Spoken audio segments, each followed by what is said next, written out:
Escrituras. Él es mi profe, así que me aprobó. Puedo decir que me aprobó, ¿sí? No voy a decir más nada, después contamos las cosas. Pero es uno de los profesores ahí en el CCP, me enseña varias materias. Y en la iglesia es una bendición poder escucharle enseñar las Escrituras. Así que vamos a orar por él y después dejamos este tiempo en las manos del Señor. Oramos. Amado Señor, te damos gracias por este tiempo y te agradecemos una vez más porque podemos tener este tiempo con tu palabra. Te quiero pedir por la vida de Felipe para que tú le uses para tu iglesia, que podamos escuchar y ser edificados por medio de tu palabra. Y te pedimos, Señor, que podamos disfrutar de tiempo juntos. Dejamos la vida de Felipe, la enseñanza para tu iglesia en nombre de Cristo Jesús. Amén. Muchas gracias. Si alguien quiere detalles de cómo le fue a Santi en la clase, al final de la hora no se puede reunir conmigo. No, mentiras. Bueno, una bendición por estar juntos acá hace mucho tiempo.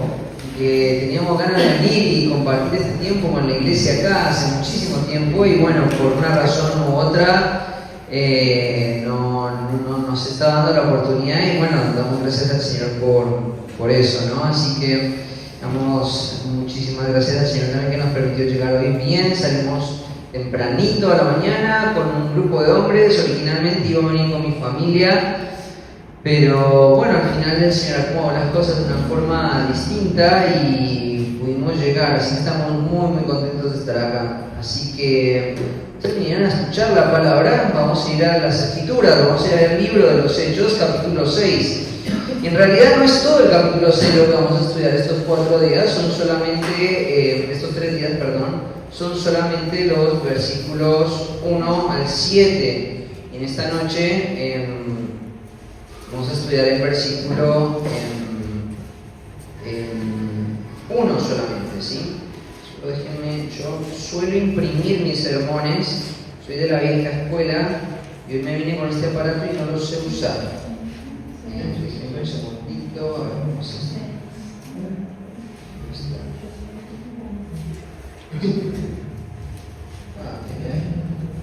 ¿Cómo es esto?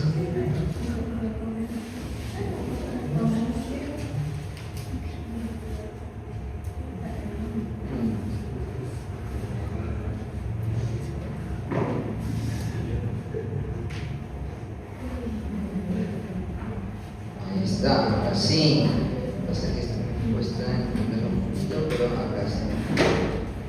Ahora sí. Está. Bueno, empecemos, ¿sí?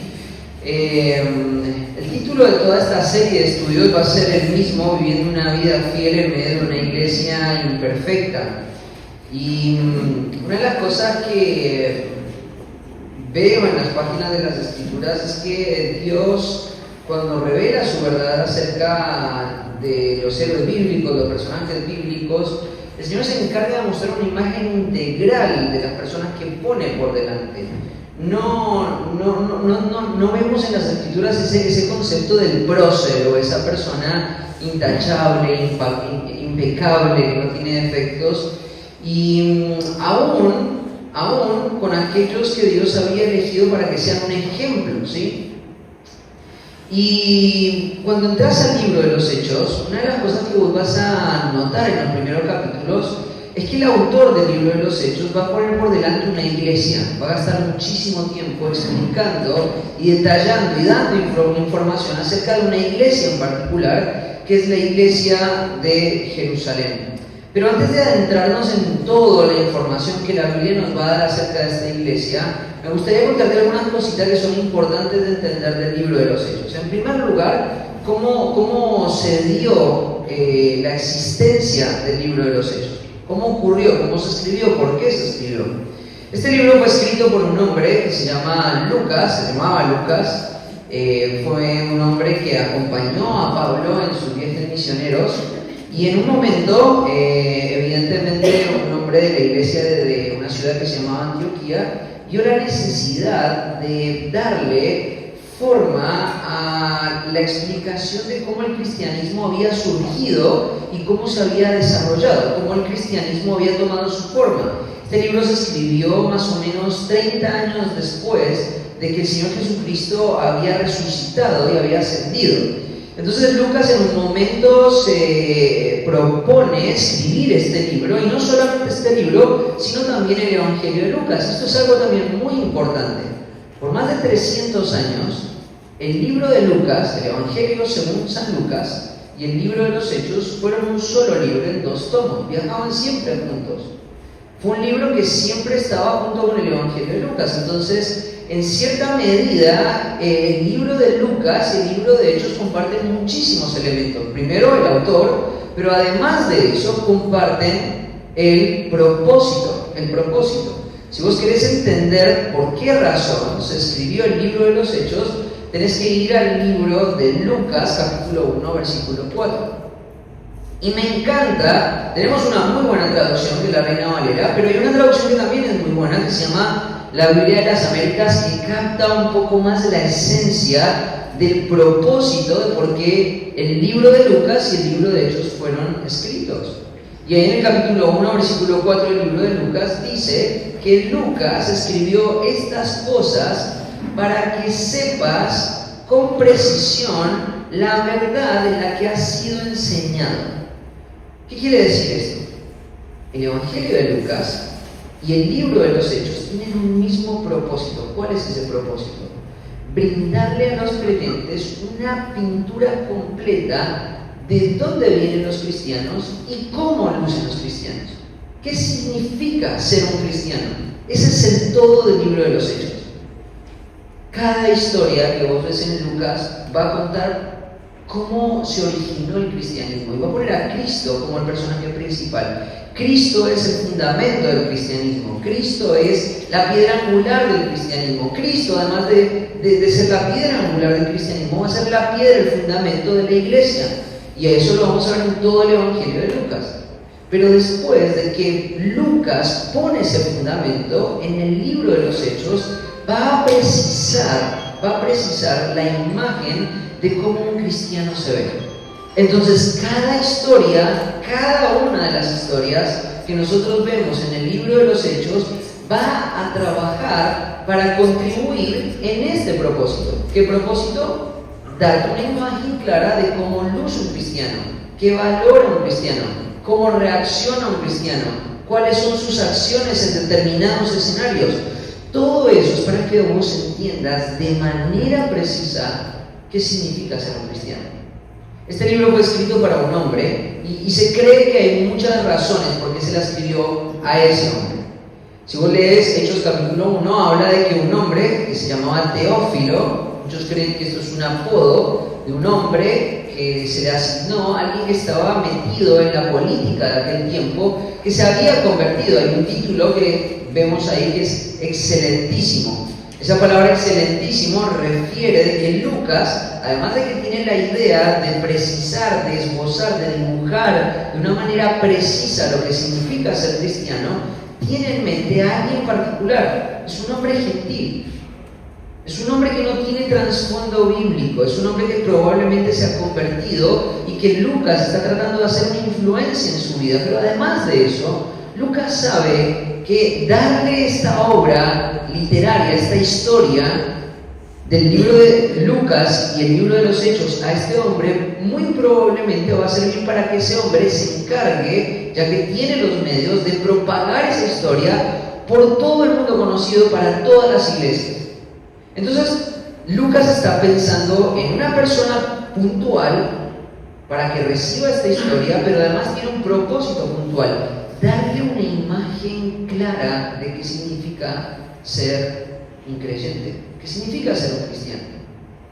Y entonces, desde el capítulo 1 del libro de los Hechos, Lucas está tratando de hacer esto, y es más, lo está haciendo, lo está logrando, porque tiene el patrocinio y la ayuda del Espíritu Santo en la inspiración, y está produciendo un texto inerrante, infalible, preciso, para cumplir este propósito, y esto es algo sumamente emocionante.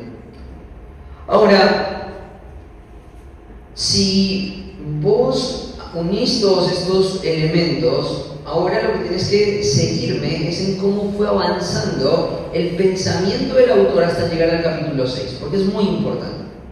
En el capítulo 2, por ejemplo, que es el momento donde la iglesia de Jerusalén empieza, que es la iglesia ejemplar, ¿cierto? Para todas las iglesias, de todos los lugares, de cada época, la iglesia de Jerusalén es nuestro modelo.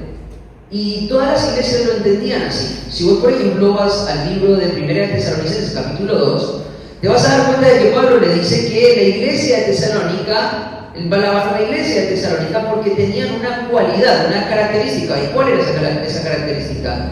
Habéis venido a ser imitadores de la iglesia en Judea. Porque los tesalonicenses pusieron por delante la iglesia de Jerusalén, la iglesia de Judea, como una iglesia ejemplar. Bueno, porque este era el propósito de Dios. Dios quería que esta iglesia fuera la primera iglesia, pero además de eso, la iglesia modelo para el resto de todas las iglesias. Y todas las iglesias en el mundo romano de aquel tiempo estaban preocupadas en ver a esta iglesia, porque esta era la iglesia original, era la primera de todas las iglesias, y Dios había facultado a esta iglesia para ser un modelo para todo el resto de las iglesias. Y sabes una cosa, esto no es un propósito que se desarrolló o que era solamente para el primer siglo, es un propósito también que se extiende hasta nuestros días. Para nosotros, como creyentes, la iglesia de Jerusalén es nuestro modelo como iglesia. Los discípulos, los apóstoles, fueron el primer grupo de líderes que recibieron de primera mano las instrucciones de Cristo y que cuando el Espíritu Santo vino, ellos supieron qué hacer y cómo hacerlo.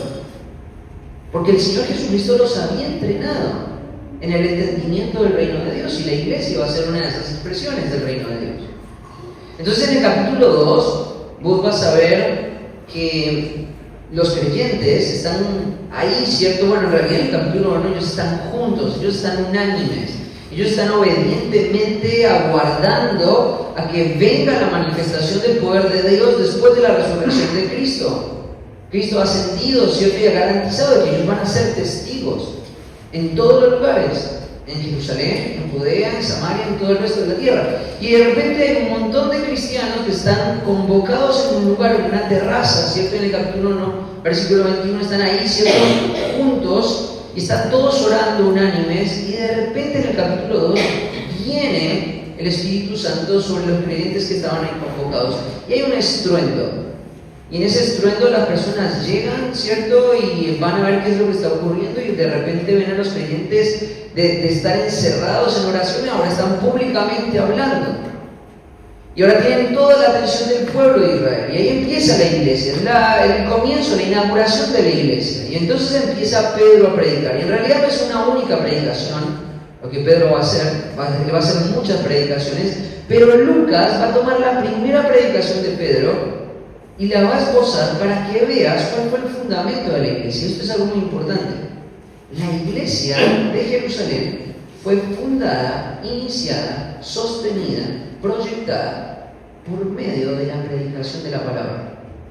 Esto es algo muy interesante. Muchas cosas se hablan hoy acerca de cuál es la herramienta más poderosa que una iglesia tiene. Pero una cosa que el libro de los Hechos nos va a mostrar es que un creyente preciso, un cristiano, tiene que entender, debe entender que el fundamento para que una iglesia sólida, sana y fiel se empiece, tiene que ser a partir de este principio, la predicación bíblica, la predicación de las Escrituras. Entonces Pedro va a arrancar y va a tomar un texto de Joel, capítulo 2, versículo 11, y lo va a empezar a explayar y va a tomar un salmo y va a hablar acerca de la intención original del autor, David, y lo va a empezar a explicar. Y después Lucas nos va a decir que después de muchos otros discursos, después de muchas otras palabras, Dios empezó a traer fruto a la vida de la iglesia.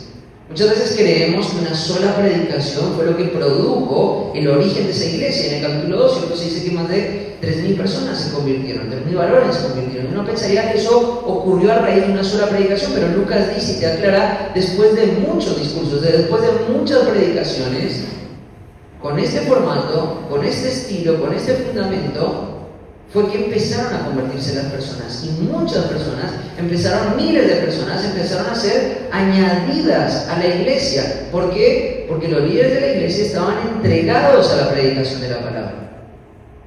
Ahora, inmediatamente después de que la iglesia se funda y empieza la congregación a establecerse y personas empiezan a ser añadidas, el primer reflejo de eso lo vemos en el capítulo 2, versículo 42. ¿Cuáles eran las características de esta iglesia?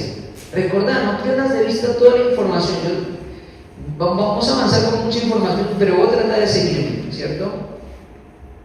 Capítulo 2, versículo 42. Modelo para todas las iglesias. ¿Qué debería ser una iglesia para ser una iglesia fiel? ¿Cuáles deberían ser los componentes que debería tener una iglesia para ser categorizada como una iglesia fiel? El capítulo 2, versículo 42 te va a mostrar cuál es la clave de una iglesia fiel.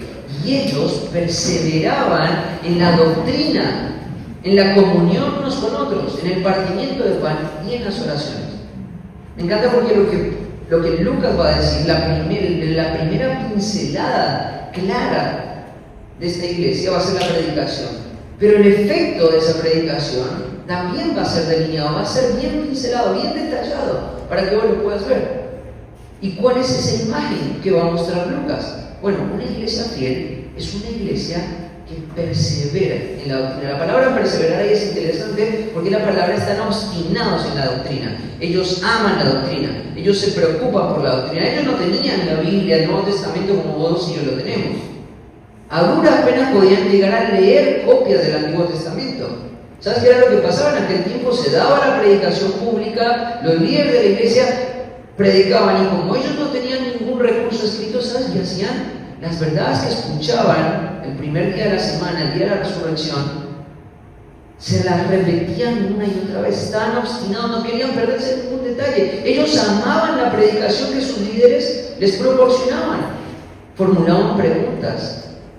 No querían que ninguna verdad que estaba siendo expuesta se perdiera en el camino. Además de eso, eso se reflejó en que tenían comunión unos con otros. Comunión unos con otros, unidad, fraternidad, amor, coinonía, compañerismo, amistad. La predicación no solamente produce un efecto intelectual, produce un efecto fraternal. Entonces estaban ahí juntos, ¿cierto? Y tenían ahí esos momentos donde disfrutaban estar juntos. Hay otra expresión ahí en el versículo 42, partían el pan. Esto es una expresión interesante. ¿A qué se refiere Lucas con partían el pan? Esta expresión, partían el pan, es un hebraísmo y tiene que ver con un ritual familiar. Esto ocurría dentro de las familias. Partir el pan era el símbolo de la oficiación, del inicio de la comida. Los judíos tenían muchos rituales y el partimiento del pan era uno más de ellos. Pero esto solamente pasaba en el ámbito familiar. El papá de la familia se levantaba, hacía una oración al cielo y una vez que él hacía esta oración tomaba un pan, lo quebraba y una vez que él quebraba ese pan toda la familia podía comer. Y esto es lo que está diciendo Lucas, ¿cierto? ¿Qué es lo que está diciendo Lucas? La comunión no solamente la pasaba en un plano eclesial, pasaba en un nivel mucho más profundo, en un plano familiar. Muchas personas se habían convertido y no eran de la ciudad de Jerusalén. Pero como amaban la iglesia, como amaban la verdad, como atesoraban la verdad, habían decidido quedarse ahí. Entonces ellos van a partir el pan, son familia, comen juntos. Y en la última pincelada, el último resumen es, persistían en la oración. Ellos vivían una vida dependiente, ellos tenían una comunión cercana con Dios. Entonces acá está esta iglesia modelo, te la están poniendo por delante. Y después en el versículo 43 te da un poquito más de detalles, te dice que no había personas necesitadas en la iglesia. Claro, que tenés que imaginar una iglesia de miles de personas, donde hay gente que está necesitada, donde hay gente que dijo, yo amo la verdad, y como amo la verdad me voy a quedar acá, donde la verdad está siendo predicada. Pero quedarme acá me implica no volver a mi casa. No tengo recursos, tengo que empezar de nuevo. Voy a hacer que mi vida gire alrededor de esta iglesia.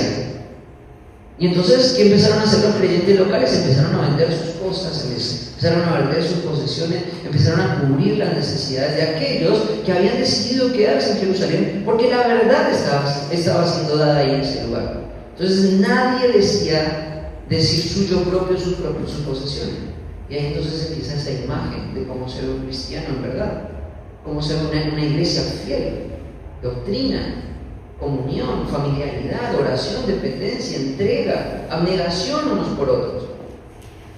Después del capítulo 3, cuando nosotros avanzamos al capítulo 3, hay otra imagen triunfante.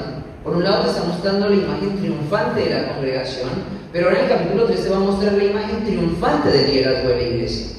Entonces, Pedro y Juan van a ir al pórtico de Salomón, van a orar, van a la hora de la oración, y de repente un hombre cojo, ahí lisiado de nacimiento, que todo el mundo conocía, que él se paraba ahí porque era el lugar propicio para poder recibir la ayuda, para poder subsistir, porque él estaba lisiado. Y de repente se levanta, Pedro y Juan lo miran y el Señor les da el discernimiento. Claro, tenemos que entender que esto es una era donde las escrituras no estaban, ellos tenían un discernimiento sobrenatural y disciernen que este hombre tiene fe y curan a este hombre. Y fíjate una cosa, porque es interesante, porque cuando este hombre se levanta y empieza a saltar en el templo, claro, toda la gente queda sorprendida. Y ahora de repente Pedro y Juan tienen a todos los judíos alrededor de ellos en el pórtico de Salomón frente a su atención. Tienen toda la atención de toda la audiencia. ¿Y qué van a hacer? Van a hacer una campaña de sanación, ¿no? No van a hacer nada. Van a predicar la palabra. Porque ellos sabían que el poder de la iglesia yace en la predicación de la palabra. Y empiezan a predicar. Y los encarcelan, y los llevan, y los oprimen, y los amenazan. Y entonces ahí empieza una persecución sistemática y vemos cómo líderes cristianos fieles responden ante la presión de este mundo. Después, cuando vos seguís avanzando y llegas al capítulo 5, en el capítulo 5 la estrategia del enemigo cambia y en vez de generar presión de afuera hacia adentro, trata de generar presión de adentro hacia afuera. Y tenemos la historia de un matrimonio que evidentemente tenían una fe falsa, estaban siendo controlados por el enemigo, su corazón había sido llenado por Satanás. Un hombre que se llamaba Ananías y una mujer que se llamaba Zafira estaban tratando de meterse en la iglesia y estaban siendo utilizados. Y el Señor va a respaldar a su iglesia exponiendo la hipocresía de este matrimonio. Y van a tener que ser disciplinados, reprendidos, y el Señor va a traer la disciplina en la muerte de este matrimonio.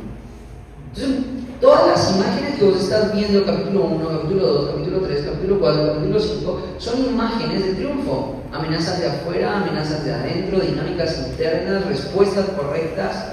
Y entonces vos estás viendo acá una iglesia fuerte, ¿cierto? Una iglesia enérgica, una iglesia con un rumbo claro y determinado, una iglesia con un liderazgo comprometido, ¿cierto? Una iglesia que está recibiendo oposición, pero que está mostrando fidelidad en medio de todo esto. Entonces llega el capítulo 5 después de la historia de Ananías y Zafira y otra vez viene la persecución y otra vez quieren detener la predicación, porque eso es lo que el enemigo quiere. Ellos no tenían un problema con que ellos sanaran a un enfermo, pero sí tenían un problema con que predicaran la palabra. Eso es algo muy interesante en el libro de los Hechos. El enemigo va a querer hacer esto todo el tiempo en cada iglesia. No, porque la gente quiere que hablen más de salud emocional, ¿cierto? Perdonarse a sí mismo, amarse a sí mismo.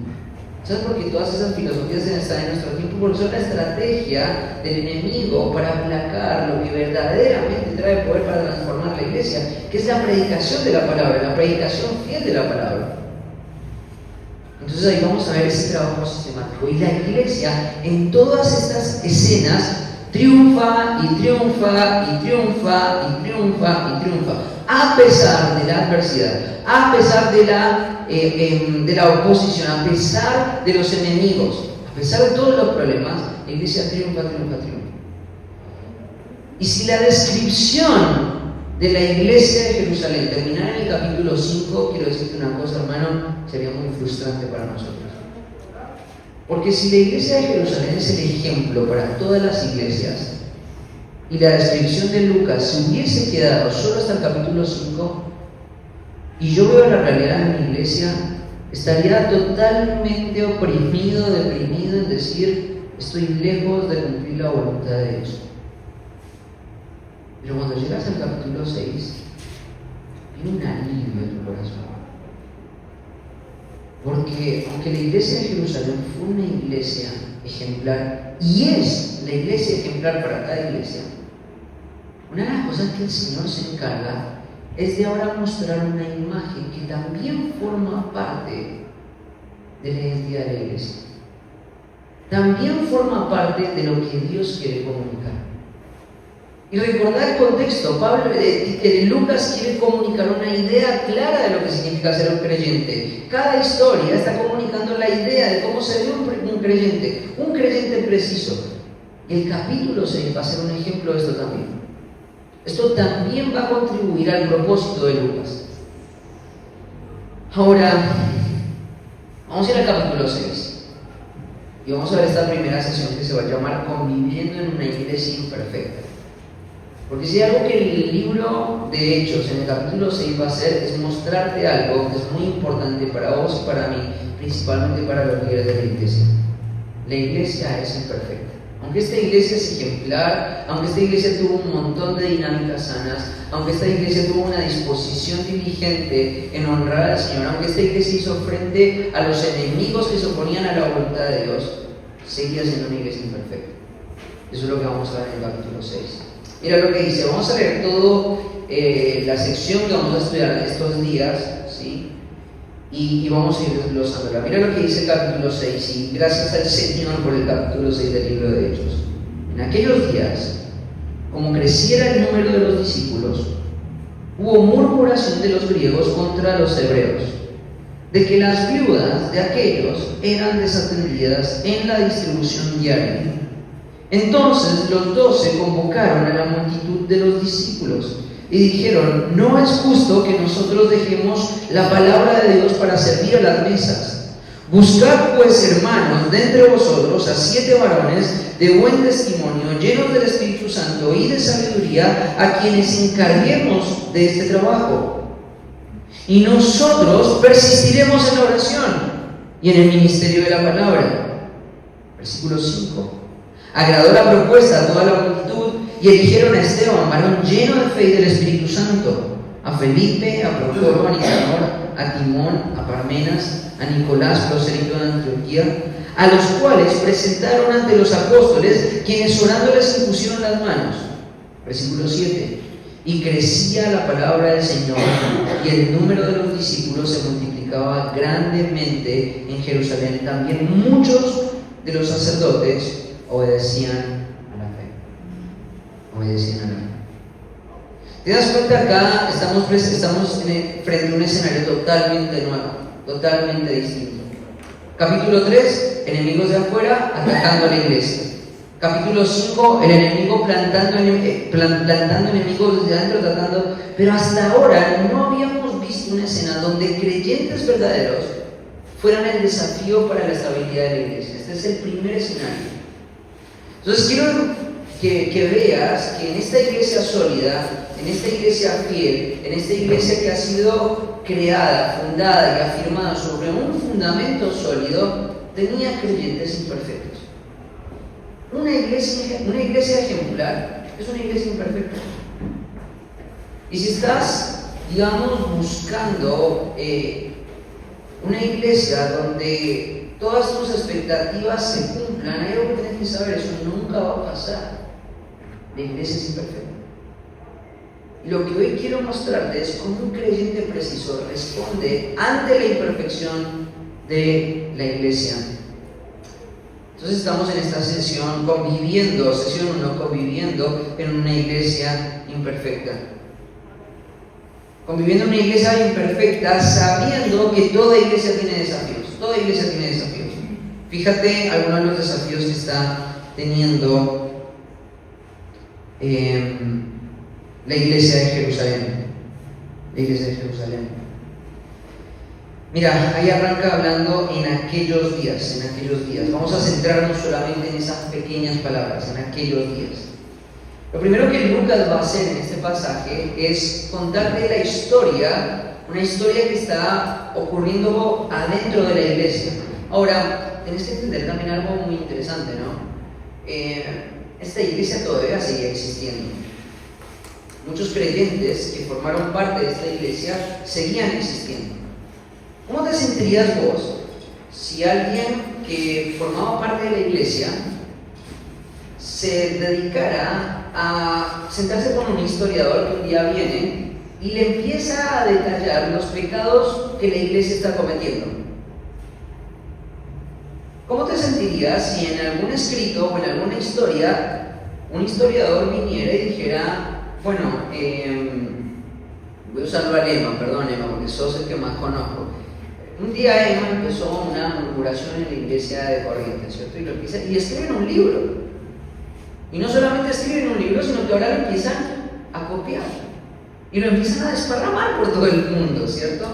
Esto es algo interesante. O sea, Lucas está contando lo que diríamos en nuestro tiempo, los trapos sucios de la iglesia, a todo el mundo. ¿Por qué Lucas estaría haciendo esto? Pero mejor aún pensarlo así. ¿Por qué el Espíritu Santo querría hacer esto? Bueno, esto es algo muy importante.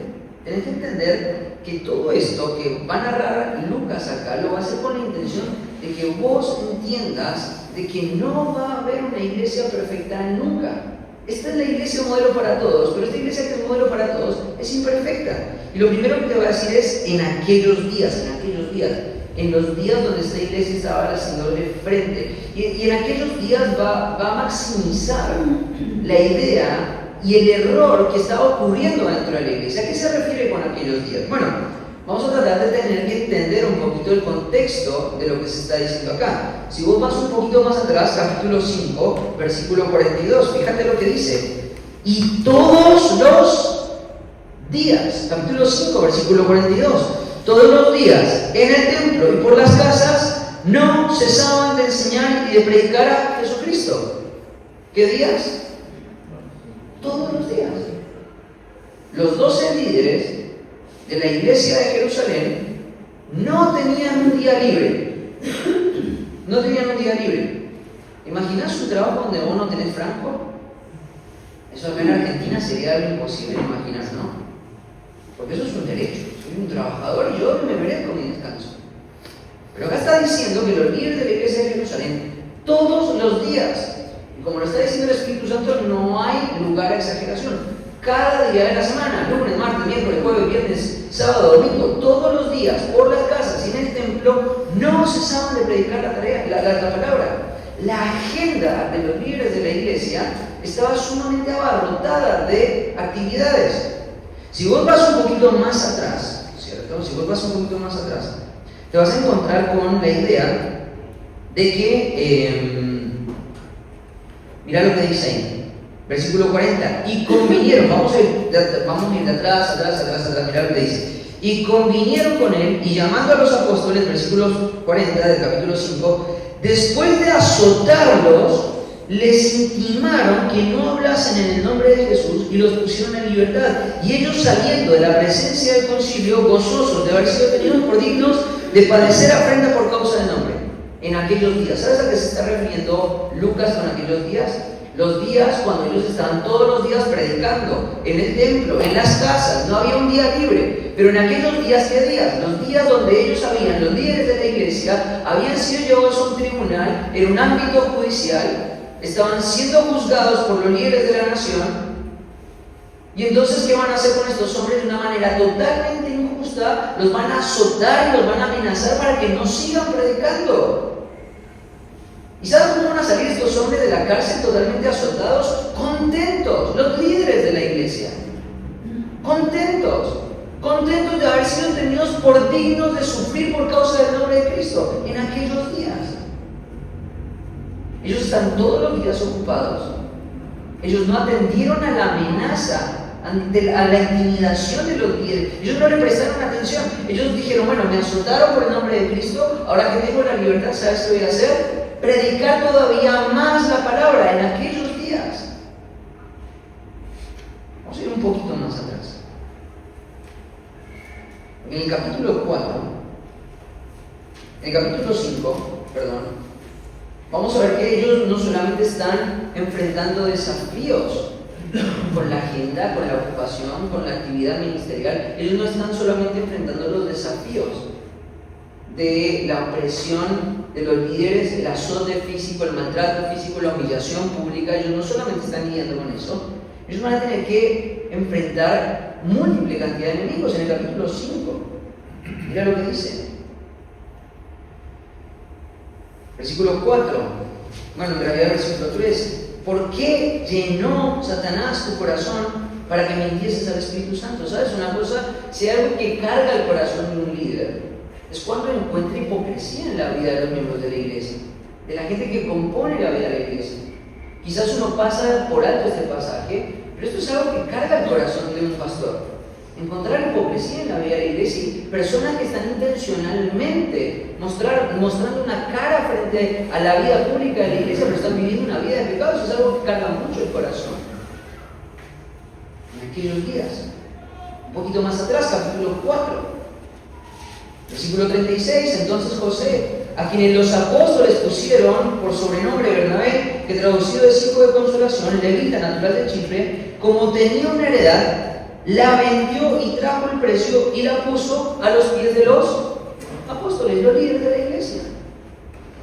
O sea, no solamente tenían que enseñar todos los días en las casas, no solamente estaban sufriendo el azotamiento de los líderes, la humillación, el escarnio público, no solamente estaban siendo cargados en el corazón por la hipocresía de hermanos de personas que eran aparentemente parte de la iglesia, sino que además estaban cumpliendo labores administrativas. La gente vendía posesiones, la gente vendía sus cosas, tomaba el dinero y se lo traía a los discípulos, a los apóstoles, que eran los líderes de la iglesia, para que ellos lo administraran.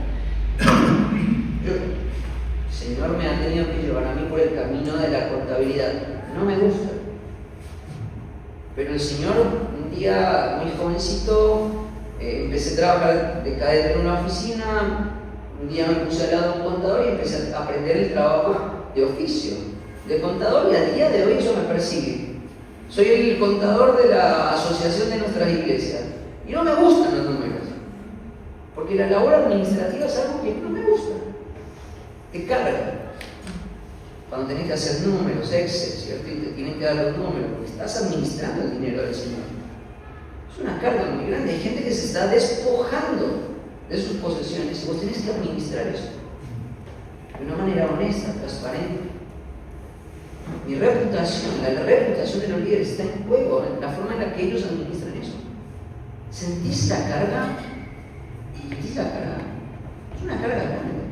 Administración, confrontación de hermanos falsos, hipócritas, presiones externas, acusaciones públicas, dolor físico, y además de eso, una agenda llena de eso. Pero el capítulo 6 nos da más información. Vamos a ver más adelante en detalle, pero quiero que mires algunos detalles que se mencionan en el versículo 1. Que las viudas de aquellos eran desatendidos en la distribución. O sea, no solamente predicaban la palabra diariamente. ¿Qué hacían? Recibían recursos, compraban alimentos y distribuían alimentos. Ese es el contexto. Cuando Lucas te está diciendo en aquellos días, lo que Lucas te está diciendo es lo siguiente: quiero que entiendas la escena que va a pasar en el contexto de estos días. Los días donde ellos están predicando, están siendo azotados, están siendo escarnecidos, están enfrentando hipocresía, están administrando y haciendo trabajos administrativos y están involucrados en la distribución diaria. Y un elemento más, otro elemento más que no quiero que lo pases desapercibido: cómo creciera el número de los discípulos. A veces muchos pastores anhelan, se les hace agua la boca imaginarse una iglesia multitudinaria. Yo no sé qué pastor en su sano juicio realmente quiere una iglesia grande. No lo logro entender. Porque el capítulo 20 del libro de los Hechos nos enseña que cuando una persona está en el liderazgo, es responsable de la sangre de cada persona que Dios va a poner a tu cuidado. Entre más grande sea la iglesia, mayor responsabilidad vas a tener que dar cuenta delante del tribunal del Señor como pastor, como líder. Quizás vos podrías decir: qué lindo, ¿no? La iglesia está creciendo. Ojo con eso. Porque cuando una persona llega por la puerta de la iglesia, vos sabes como pastor que cuando esa persona forma parte de la iglesia, vos vas a tener que hacer una labor de ponerte al lado de esa persona de alguna manera para que esa persona sea perfecta en Cristo Jesús y darle todo el consejo de Dios. Porque si yo no le doy el consejo de Dios, soy culpable de la sangre de esa persona. Y sabemos cómo llegan las personas cuando llegan a la vida de la iglesia, ¿no? Con una vida afectada por el pecado. Una mente afectada, trastornada, distorsionada por el pecado. Muchas veces cuando una persona llega a la puerta de la iglesia tiene que juntar los pedazos y tratar de hacerlo mejor, porque el pecado ha destruido su vida. Entonces, en aquellos días donde los discípulos crecían, donde la tarea era agobiante, donde la presión era extrema, donde el corazón pesaba por la confrontación a la hipocresía y al pecado, donde la labor administrativa agobiaba, donde la distribución diaria era necesaria, pero además de eso, más personas seguían viniendo. Yo quiero que vos te pongas por un momento en los zapatos de esta persona, de los líderes de la iglesia de Jesús, en aquellos días. Que hubo murmuración.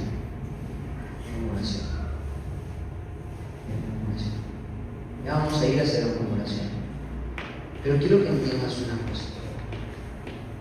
Toda iglesia, cada una de las iglesias, las verdaderas, porque no todo lo que tiene cartel de iglesia es una verdadera iglesia.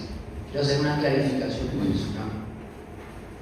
A veces personas dicen, bueno, tengo que volver a la iglesia. No, pero esto no es una iglesia. Si no hay verdad, si la verdad fundamental del Evangelio no está ahí, no hay iglesia. Porque para que una iglesia sea iglesia, tiene que entender que esto es parte fundamental de su identidad. Tiene que ser columna y baluarte de la verdad. Si la verdad esencial, que es la verdad del Evangelio, no está ahí, no es una iglesia.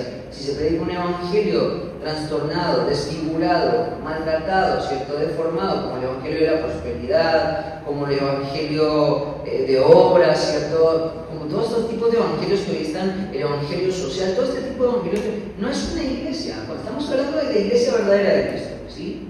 Eso es importante de entender. No todo lo que tiene un cartel de iglesia fuera de un local es realmente una iglesia. Cierro el paréntesis. Cada iglesia verdadera tiene que entender esto. Tiene sus propios desafíos. Tiene sus propios desafíos. Es una iglesia que tenía muchas características lindas, positivas. Líderes enérgicos, con convicción, con amor, con pasión, por entrega por sus ovejas. Pero había desafíos. Habían áreas grises en la iglesia. Había una realidad que estaba pasando. Porque vos fíjate que acá se va a presentar un problema. Hay un sector de la iglesia que no se está cuidando de una manera adecuada. Y en ningún momento en el capítulo 6 vas a ver que los líderes de la iglesia de Jerusalén van a decir esto es mentira. ¿Te das cuenta? Nunca dicen que es mentira. Ellos cuando escuchan el problema lo van a abordar asumiendo de que esto es real. Es muy importante que entiendas de que cada iglesia, a donde sea que quieras que vayas, vas a encontrar iglesia que tiene sus propios desafíos. Sus propios desafíos. Sus propias falencias. Sus propias limitaciones.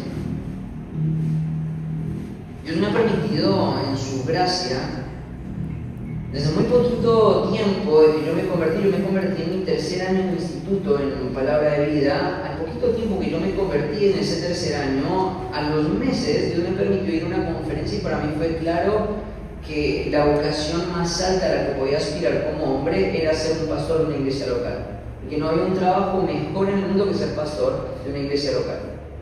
Y eso fue una brújula para mí en cada momento. Entonces fui caminando y a un día Dios me permitió ser ordenado al ministerio pastoral. Y nuestra iglesia, en donde yo estaba siendo anciano, éramos 4 ancianos en ese momento. Quizás ustedes algunos conocen a Carlos Zapata, hoy está en Francia. Otro anciano era Eduardo Urgain, seguramente lo conocen, y el otro era Matías, y el cuarto era yo. Y me acuerdo que nosotros tratábamos muchísimos temas. Nuestra iglesia tenía áreas débiles, francos que no estaban definidos, cosas, decisiones, determinaciones, posturas que no estaban definidas. Hay gente que tiene una idea acerca de la iglesia de San Justo que muchas veces es una iglesia hermosa. Yo amo la iglesia, pero es una iglesia imperfecta, como cualquier iglesia, como esta iglesia, como todas las iglesias. Y había momentos donde el cuerpo anciano no se podía poner de acuerdo en temas. Entonces llegaba un momento donde había tanta tensión que decíamos, bueno, listo, ya está. estamos llegando a un acuerdo. Y no vamos a tener que avanzar. Porque esto es una limitación que Dios ha planeado para nuestra iglesia. Cada iglesia tiene sus propios desafíos. Cada iglesia tiene sus propias batallas. Pero quiero que entiendas una cosa, porque para ser un creyente fiel, una de las cosas que vos tenés que entender, sumamente importante, es que los desafíos que una iglesia pueda llegar a presentar no son razón suficiente para considerar a esa iglesia una iglesia infiel. Si el Evangelio está siendo mantenido con pureza, y la iglesia está manteniendo el fundamento del Evangelio con pureza, es una iglesia. Eso es sumamente importante. Y alrededor de ese pilar van a haber muchos desafíos. Hay un ejemplo muy gráfico acerca de esto en el libro de Apocalipsis, capítulo 3. Quiero que me acompañes ahí. Apocalipsis, capítulo 3.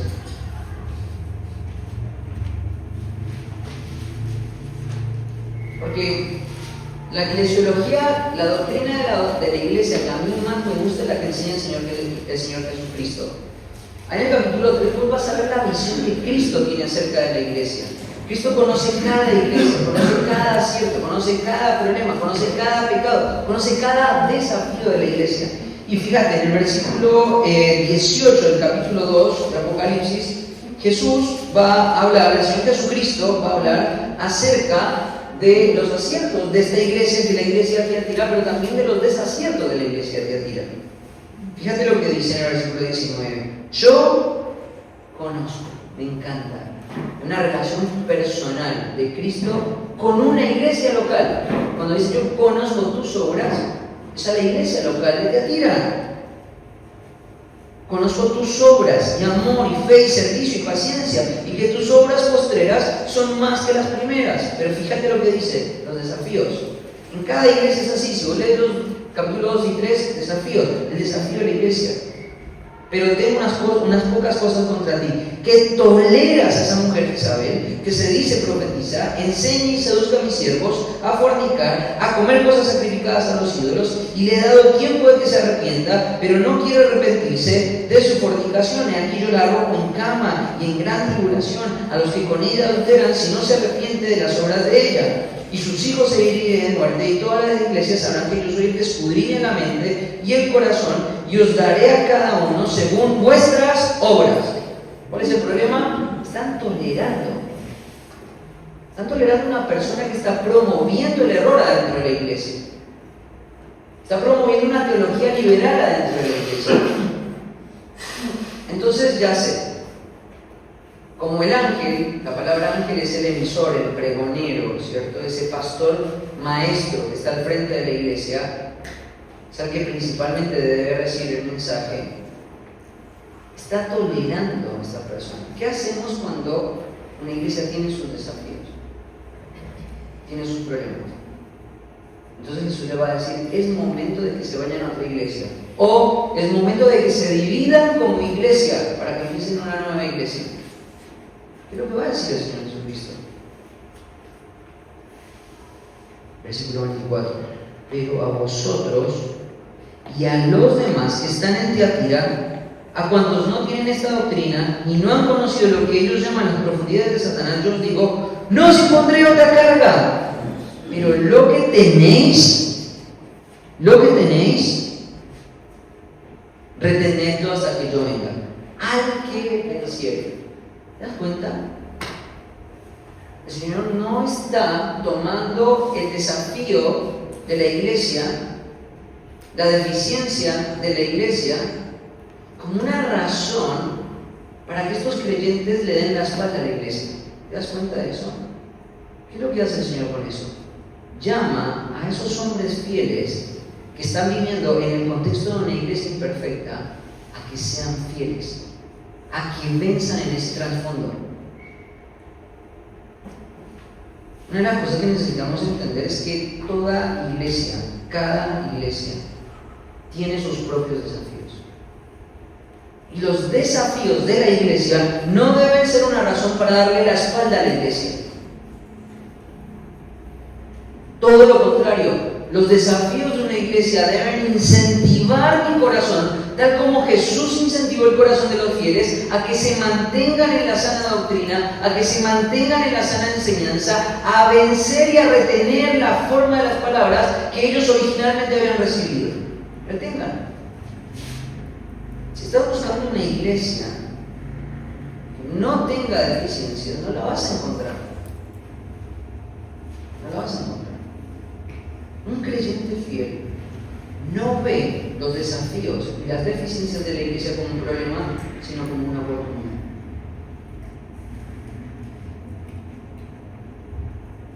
Segundo lugar, conviviendo en una iglesia imperfecta, sabiendo que el pecado está presente en ella. Bueno, ya vimos la expresión en aquellos días. Ya vimos lo que se refería a cómo creciera el número de los discípulos, pero mira lo que dice: hubo murmuración de los griegos contra los hebreos.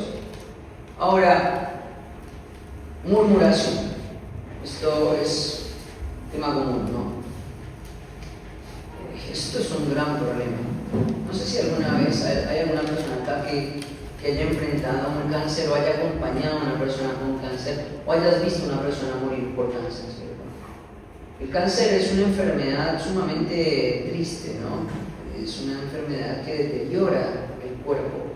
Pero es interesante porque el cáncer no empieza como un problema gigante en el cuerpo, sino empieza como un problema diminuto e invisible en el cuerpo.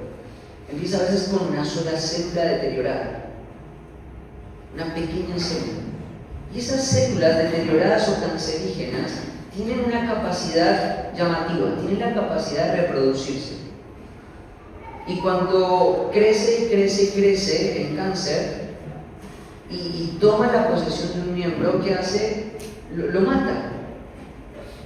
Pero hay un efecto y hay una etapa en el cáncer que se llama metástasis. ¿Has escuchado esa palabra, no?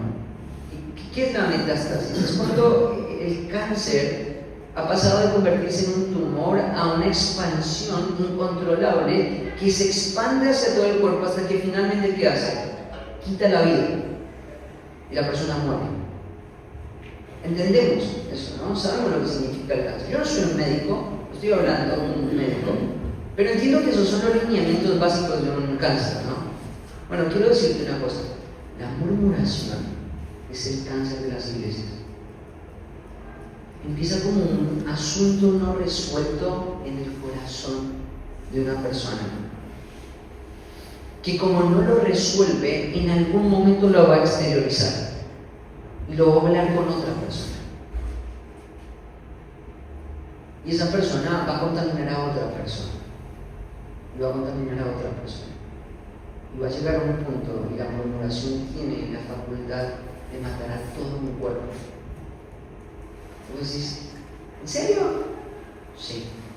Voy a mostrar algunos textos bíblicos para que podamos entenderlo. Pero antes de avanzar a esos pasajes, quiero que entiendas esto que estamos viendo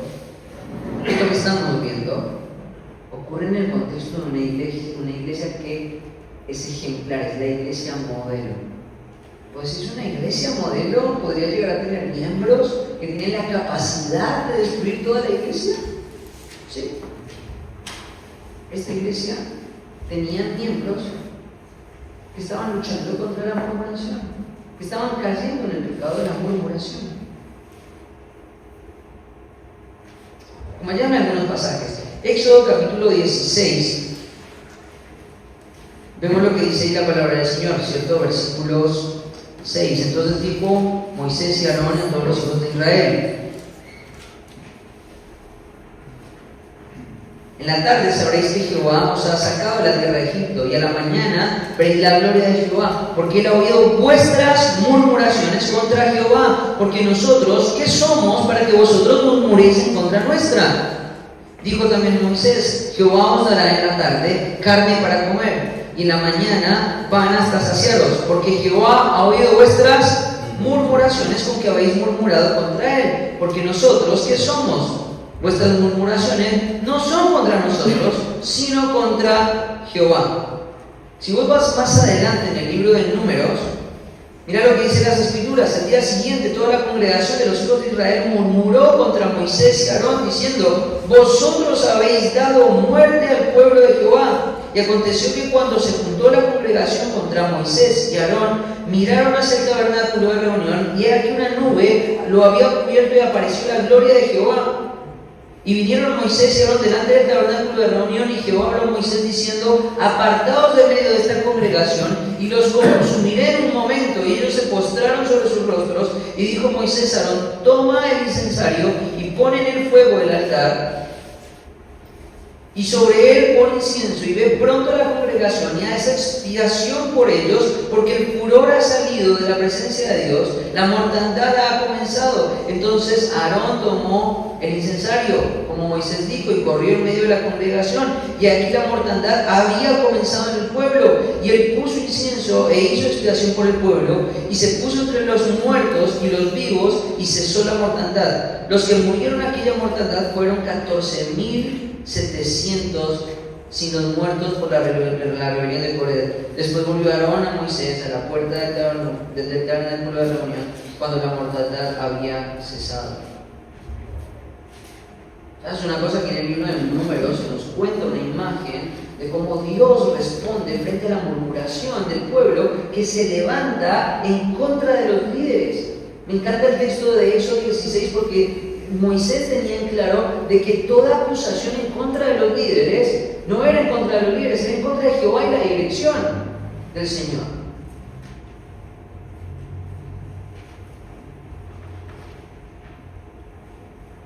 Las Escrituras son claras para hablar de una murmuración. Salmo capítulo 41, versículo 7 menciona que la murmuración es una forma de aborrecer a alguien. Isaías 29, 24 nos muestra que la solución para la murmuración es la doctrina bíblica. En 1 Corintios 10, 10 se nos habla de que la murmuración es una forma intencional de clamar y de llamar la ira de Dios.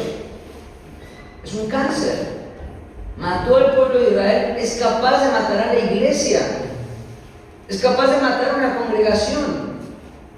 Hoy veníamos en el camino con Julián y con Gonzalo y hablábamos de este principio. Cuando una persona tiene alguna idea en contra o algún prejuicio en contra del liderazgo, tiene alguna percepción negativa en cuanto a la dirección que el liderazgo está planteando, tiene que ser honesto para sentarse con su líder de una manera humilde para expresar lo que le está pasando. Porque empieza así la murmuración ocurre y nace con problemas no resueltos en el corazón, la falta de transparencia, de honestidad, no con el ánimo de venir a decirle y escupirle a mi pastor todo lo que estoy en desacuerdo con él, sino ser honesto y humilde para decirle: mira, estoy viendo esto, me está afectando y no quiero que me afecte, ayúdame a verlo de una manera correcta. Hubo murmuración. Ahora vuelvo a decirte, en ningún momento en estos pasajes se desmiente que los que están murmurando no están viendo algo que es real en la iglesia. Probablemente es muy real. Estos hombres estaban abarrotados de trabajo, su agenda explotaba, no había nada más para hacer, no había más horas en el día, no había más días en la semana, no había más semanas en el mes, no había más meses en el año. Ellos estaban copados en su agenda, no daban más. Una de las cosas que hace la murmuración, además de destruir el cuerpo, es robarte la oportunidad de poder apoyar a las personas que están quemando su vida por los propósitos eternos de Dios. Estos hombres estaban quemando sus vidas como un sacrificio vivo por causa del Señor. Y cuando la iglesia veía el sacrificio de sus líderes, ellos los veían en sus casas enseñando todos los días.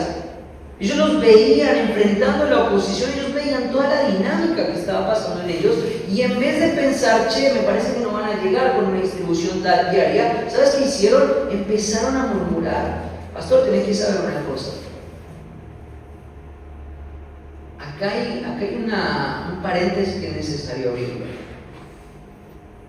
Hombres que están aspirando al ministerio pastoral, pastor en ejercicio, me lo digo a mí mismo. Hombres que están en el CCP. Una de las tentaciones más grandes que vas a tener en el ministerio es la autocompasión. Nadie valora lo que hago. Nadie se da cuenta la cantidad de horas que paso en un escritorio y el dolor en la espalda que tengo por tener que estudiar todas las horas que hago. Nadie se da cuenta de que muchas veces el teléfono suena a la mitad de la noche porque hay un conflicto matrimonial en una casa y hay que salir corriendo para ayudar a esa familia. Y quizás cuando llegues el domingo vas a encontrar algún comentario negativo acerca de lo que vos estás haciendo como pastor. Y te digo, siempre van a haber dos caminos. Siempre la puerta del valle de la amargura va a estar a la mano. Y enojarte en contra de la gente que ministras. Y decir, son desagradecidos, son ingratos. Yo me entrego y no hay remuneración, no hay retribución, no hay respeto, no hay honra. Y puedes reaccionar pecaminosamente frente a eso. O puedes entender que el Señor te puso para eso.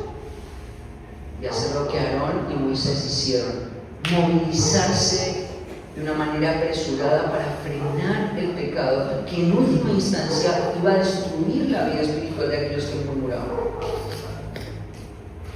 Eso fue lo que hizo Moisés. Le dijo a Aarón, móvete, la gente que está hablando en contra nuestra está muriendo, tenemos que hacer algo para que no mueran. Cuando hay muchos pastores, cuando ven esas personas problemáticas en la iglesia, están pensando, ojalá se vaya pronto. Tenemos que arrepentirnos de eso como pastores. Porque Dios nos ha puesto en ese lugar y nos ha puesto por dignos en ese lugar para apacentar y cuidar la ley de Dios. Porque como la iglesia y la membresía debe saber que cada iglesia tiene sus deficiencias, tiene sus desafíos, como pastores también tenemos que reconocer que las personas tienen un proceso de crecimiento. Y que nosotros hemos asumido un rol delante de la iglesia de entregar nuestra vida por el cuidado de esas personas. Para que cuando muramos y estemos delante del Señor, nuestras manos estén limpias de la sangre de las personas que ministramos. Eso es algo muy importante. Entonces hay pecado. En toda iglesia hay pecado. Una vez escuché un pastor que decía, si estás buscando la iglesia perfecta, no vayas, la vas a arruinar. La vas a arruinar. No hay iglesia perfecta. No vas a encontrar una iglesia donde no hayan hermanos que te ofendan.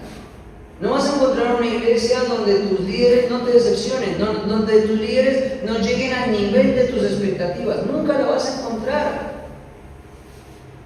Sin importar que tengas a los mismos apóstoles formados por el Señor Jesucristo, ni siquiera ellos estuvieron exentos de la murmuración de la congregación, ni la congregación estuvo exenta de no sufrir sus expectativas en sus líderes. Entonces hay pecado en la iglesia. Y eso no es un problema. El problema es cuando el pecado aflora en la vida de la iglesia y miramos por otro lado. Nos entregamos a la cobardía. Sabemos que tenemos que hacerle frente a las situaciones de manera amorosa, de manera pronta, de manera diligente, de manera sabia, buscando consejo, fortaleciendo relaciones de interdependencia, hablando con otros pastores que quizás tengan más experiencia que yo, buscando otras iglesias modelo, buscando una iglesia modelo, para saber cómo enfrentar este tipo de situaciones. Pero el pecado va a estar. El problema no es que el pecado esté en la iglesia, el problema es que el pecado no se atienda en la iglesia. Es que tu pecado no se atienda en la iglesia. El problema es que vos no dejes que la iglesia atienda tu pecado. El problema es que vos te cierres en tu pecado y tu vida no sea permeable para que otros puedan venir y corregirte, y enseñarte y ayudarte a pensar de una manera. Ese es el problema. Porque el pecado va a estar. Tus líderes van a pecar. Los hermanos van a pecar.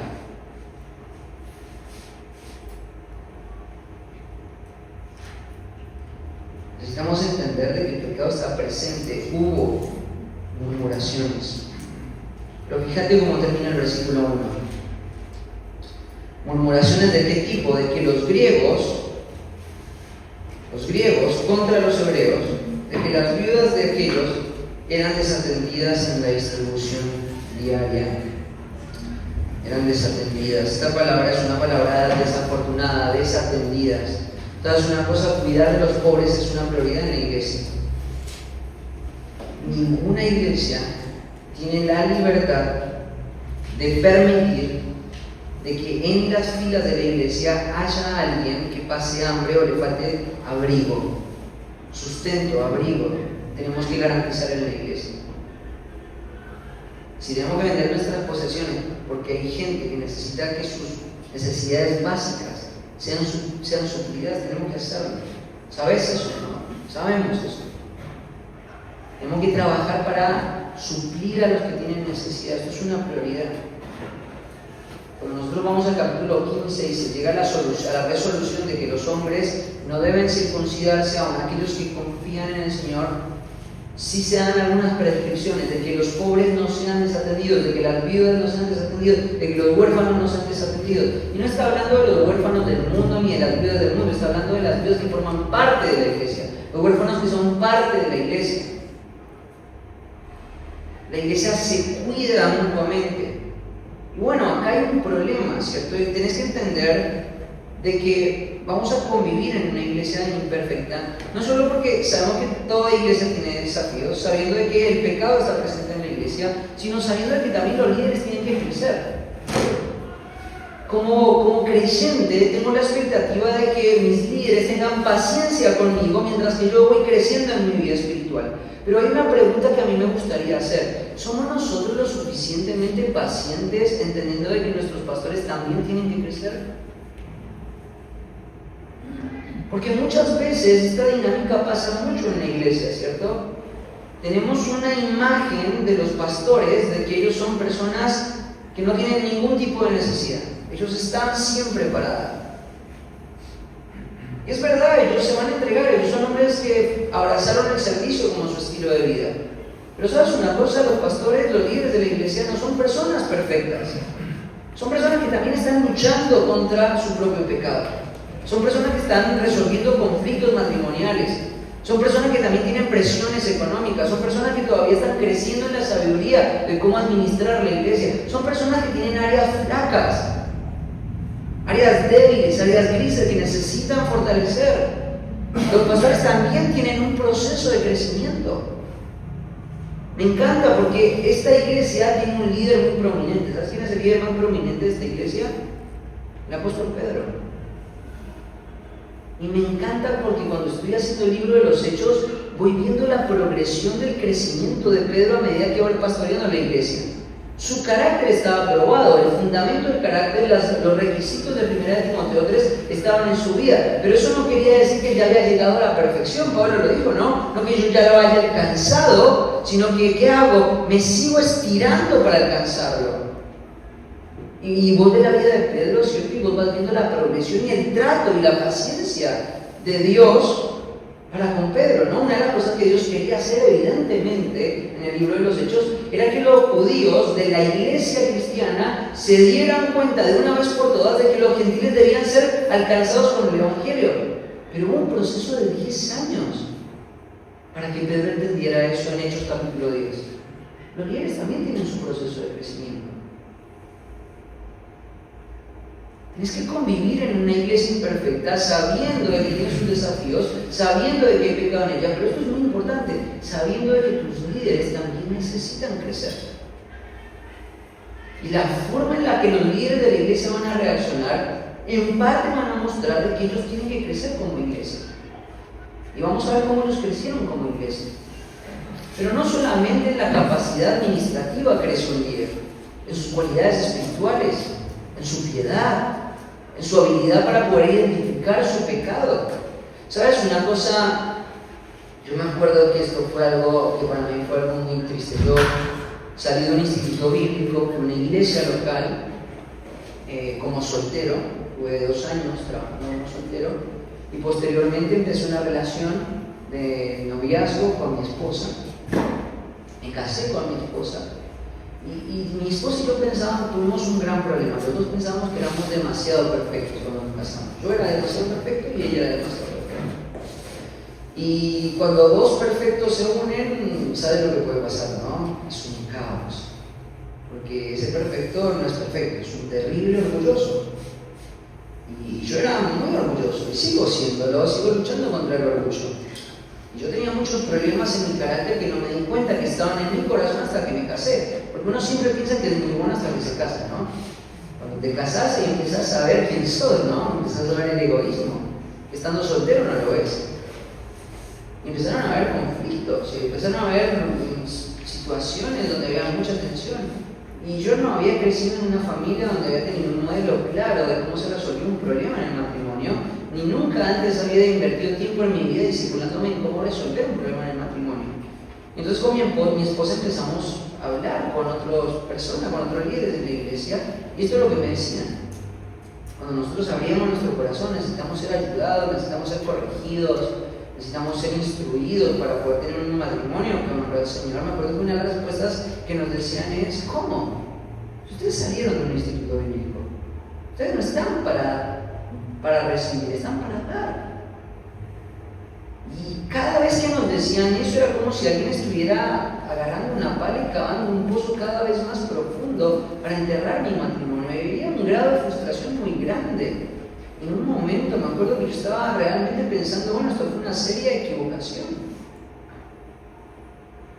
Y fue solamente hasta un momento donde pude encontrar una persona, un referente espiritual muy importante, que sigue siéndolo para mi vida el día de hoy, que cuando le abrí mi corazón con vergüenza, contándole todas las expresiones de mi pecado, de mi ira, de mi enojo, mi falta de control, de dominio propio, él me dice: a mí también me pasó. Déjame acompañarte en esta lucha. Y se puso al lado. Y en ese momento yo me acuerdo que en esa iglesia donde yo estaba sirviendo me estaban postulando para ser anciano en la iglesia. Y yo decía: no, quiero servir, quiero entregarme, quiero ser un pastor, pero no es el momento, ¿cierto? Tenemos que entender de que aunque vos seas un líder de jóvenes, aunque vos estés pastoreando una iglesia, vos también necesitas crecer. Y la iglesia necesita entender eso. El pastor debe entregarse incondicionalmente por la iglesia, como Moisés lo hizo por aquellos detractores y murmuradores que hablaron en contra de él y de Aarón. Claro, eso es lo que tiene que hacer un pastor. Pero la iglesia también tiene que entender que los líderes tienen sus procesos.